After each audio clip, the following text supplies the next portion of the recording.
Nous voici à Tréfléan, dans un cadre magnifique, où s'achèvera l'arrivée de la 5e étape du Tour de Bretagne cycliste. Pour cette occasion, nous avons interviewé Monsieur le maire.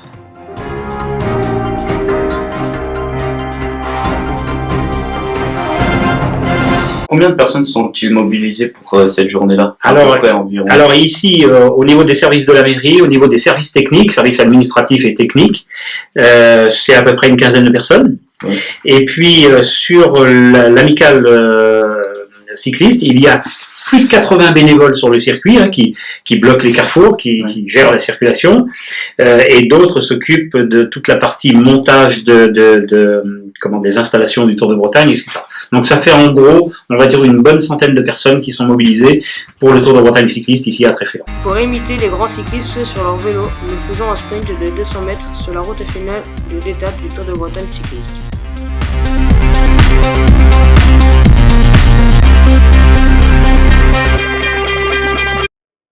Mise des prix du sprint final fait par les élèves du concours Faites d'équipe. Nous allons à présent interviewer un soigneur de l'équipe Jockey.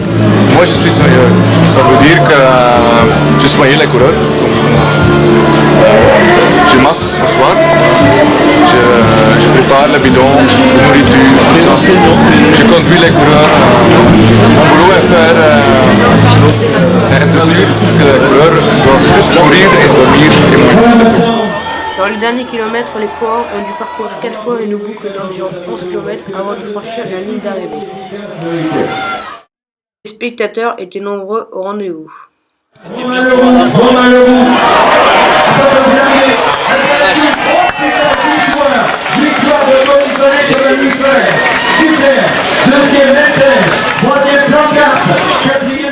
Fin d'étape mouvementée, comme nous dit Monsieur Lapartien, président de la Fédération française de cyclisme.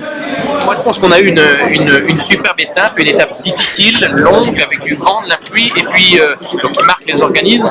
Et puis moi j'aime les courses qui arrivent dans les bourgs, au milieu. Donc voilà, c'est la fête ici à Tréfléan. Donc on a eu une belle étape d'un point de vue sportif et puis une belle fête populaire. Voilà le vélo d'un coureur avec le développé de l'étape.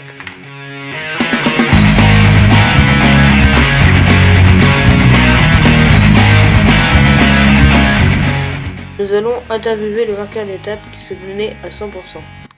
Boris Vallée, qui nous a confié avoir commencé le vélo à l'âge de 8 ans, faisait partie de l'échappée du début de la course. Il a remarqué qu'il était avec 3 coureurs du top 10 au général et s'est dit que c'était cause perdue. Il nous a indiqué qu'il s'est repositionné en tête du peloton, tactique gagnant qui a fini premier à Tréfléan.